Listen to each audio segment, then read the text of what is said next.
ಕಡೆ ಈ ಥರ ಮಾಡೋದು. ನೀವು ಒಂದು ಸರಿ ಈ ಥರ ಮಾಡಿ ನೋಡಿ. ಕೆಸುವಿನ ಗೆಡ್ಡೆದ್ದು ಪಲ್ಯ. ನಮಸ್ಕಾರ ನನ್ನ ಹಿತೈಷಿಗಳಿಗೆ. ನಾನು ಚೆನ್ನಾಗಿದ್ದೀನಿ, ನೀವೆಲ್ಲ ಚೆನ್ನಾಗಿದ್ದೀರಾ ಅಂತ ತಿಳ್ಕೊಂಡಿದ್ದೀನಿ. ಮಾವಿನ ಸೀಸನಲ್ಲಿ ತುಂಬ ಊಟ ಮಾಡ್ಬೋದು. ಹಣ್ಣುಗಳ ರಾಜ ಮಾವಿನ ಹಣ್ಣು ಅಲ್ವಾ? ತುಂಬ ಊಟ ಮಾಡ್ಬೋದು. ಹೇಗೆ ಏನು ಅಂತ ನಾನು ತೋರಿಸ್ತೀನಿ. ಅದಕ್ಕಿಂತ ಮುಂಚೆ ನನ್ನ ಚಾನಲ್ನ ಸಬ್ಸ್ಕ್ರೈಬ್ ಮಾಡಿ, ಶೇರ್ ಮಾಡಿ, ಕಮೆಂಟ್ ಮಾಡಿ, ಲೈಕ್ ಮಾಡಿ.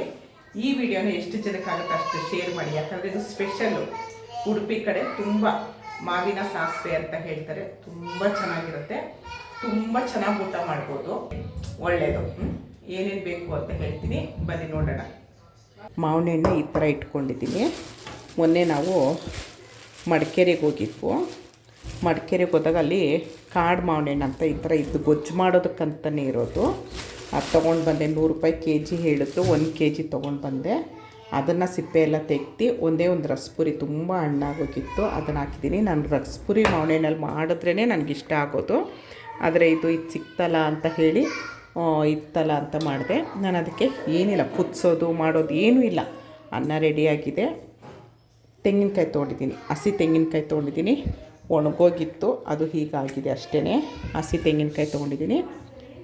ಮೆಣಸಿನ್ಕಾಯಿ, ನೀವು ಒಣಮೆಣ್ಸಿನ್ಕಾಯಿ ಆದರೂ ಹಾಕ್ಕೊಳ್ಬೋದು. ಒಣಮೆಣ್ಸಿನ್ಕಾಯಿ ತೊಗೊಂಡಿದ್ದೀನಿ. ಸ್ವಲ್ಪ ಹಸಿ ಸಾಸಿವೆ ತೊಗೊಂಡಿದ್ದೀನಿ, ಉಪ್ಪು ತೊಗೊಂಡಿದ್ದೀನಿ. ಇವಾಗ ಇದನ್ನು ನೈಸಾಗಿ ರುಬ್ಕೊಳ್ಬೇಕು. ತುಂಬ ಅಂದರೆ ತುಂಬ ಚೆನ್ನಾಗಿರುತ್ತೆ ಮಾವಿನ ಹಣ್ಣು ಸೀಸನಲ್ಲಿ. ಒಂದೊಂದು ಪ್ರಾಂತ್ಯದಲ್ಲಿ ಒಂದೊಂದು ಥರ ಮಾಡ್ತಾರೆ, ಆದರೆ ನಮ್ಮ ಕಡೆ ಈ ಥರ ಮಾಡೋದು. ನೀವು ಒಂದು ಸರಿ ಈ ಥರ ಮಾಡಿ ನೋಡಿ. ಸೋದು ಬೇಡ, ಇವಾಗೆಲ್ಲ ಗ್ಯಾಸ್ ಸಿಗ್ತಾ ಇಲ್ಲ, ಅದಕ್ಕೆಲ್ಲ ಬೆಸ್ಟ್ ಅಂದರೆ ಬೆಸ್ಟ್ ಇದು. ಸ್ವಲ್ಪ ಉಪ್ಪು ಹಾಕ್ಕೊಂಡಿದ್ದೀನಿ, ಆಮೇಲೆ ನೋಡ್ಕೊಂಡು ಹಾಕ್ಕೊಳ್ಬೋದು. ಇಷ್ಟೇ. ಇದನ್ನು ನಾನಿವಾಗ ಸ್ವಲ್ಪ ಪುಡಿ ಹಾಕುತ್ತೆ, ಆಮೇಲೆ ನೈಸಾಗಿ ರುಬ್ಕೊಳ್ತೀನಿ. ತುಂಬ ನೀರು ಹಾಕ್ಕೊಳ್ಳೋಣ, ಸ್ವಲ್ಪ ನೀರು ಹಾಕ್ಕೊಂಡು ರುಬ್ಕೊಳ್ತೀನಿ.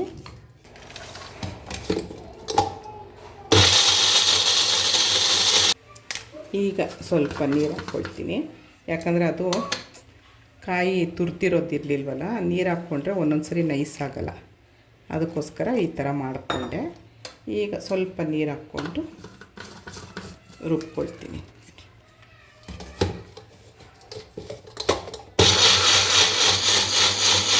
ನೋಡಿ, ಇಷ್ಟು ನೈಸ್ ಹಾಕಬೇಕು. ಇದನ್ನು ಇವಾಗ ಕೈಯಲ್ಲೇ ಕಿವುಚ್ಕೊಬೇಕು. ನೀವು ಸೌಟಲ್ಲೆಲ್ಲ ಕಿವುಚ್ಕೊಳ್ಳೋಕ್ಕಾಗಲ್ಲ.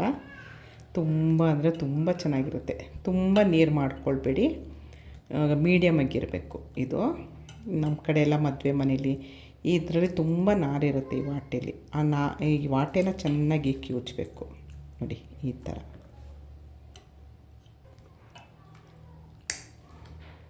ಈ ಹಣ್ಣಿನ ಸೀಸನಲ್ಲಿ ನಮಗೆ ಯಾವುದ್ಯಾವುದರಲ್ಲಿ ಏನೇನು ಮಾಡ್ಕೊಳ್ಳೋಕ್ಕೆ ಸಾಧ್ಯ ಅದನ್ನೆಲ್ಲ ಮಾಡ್ಕೊಂಡು ತಿಂದರೆ ತುಂಬ ಚೆನ್ನಾಗಿರುತ್ತೆ. ಈ ಮಳೆಗಾಲದಲ್ಲಿ ಪತ್ರೊಡೆ ಆಗಲಿ, ಆಮೇಲೆ ಪತ್ರೊಡೆ ಇದು ಕೆಸುವಿನ ಗೆಡ್ಡೆದ್ದು ಪಲ್ಯ ಆಗಲಿ, ಪ್ರತಿಯೊಂದು ನಾವು ನಮಗೆ ಪ್ರಕೃತಿಯಿಂದ ಏನೇನು ಸಿಗುತ್ತೆ ಅದನ್ನೆಲ್ಲ ನಾವು ತಿಂದಷ್ಟು ಆರೋಗ್ಯ ನಮಗೆ. ಆ ಕಾಲದಲ್ಲಿ ಏನೇನು ಸಿಗುತ್ತೆ ಅದರಿಂದ.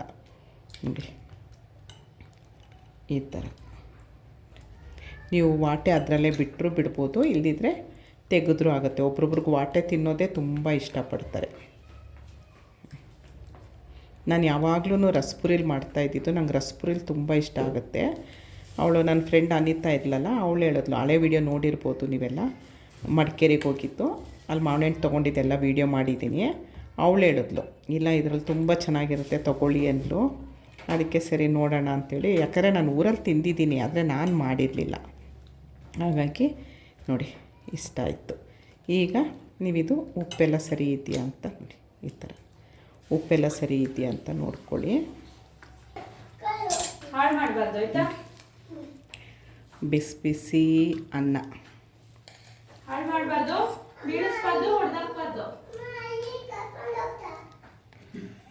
ಈ ಗೊಜ್ಜು ಮಾಡಿದಾಗ ಕರೆಕ್ಟಾಗಿ ಅನ್ನ ಮಾಡಬೇಡಿ, ಇನ್ನೂ ಜಾಸ್ತಿ ಊಟ ಸೇರುತ್ತೆ.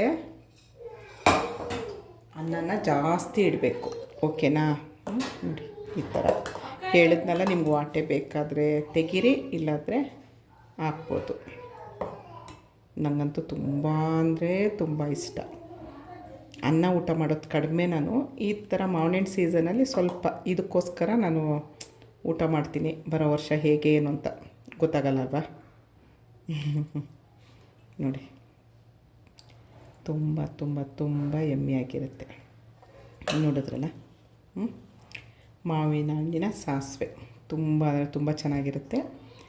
ನಾನು ಆರಾಮಾಗಿ ಊಟ ಮಾಡ್ತೀನಿ. ಇಷ್ಟೊತ್ತು ಈ ವಿಡಿಯೋ ನೋಡಿದ್ದಕ್ಕೆ ತುಂಬ ತುಂಬ ತುಂಬ ಧನ್ಯವಾದಗಳು. Thank you. ಜೈ ಶ್ರೀರಾಮ್.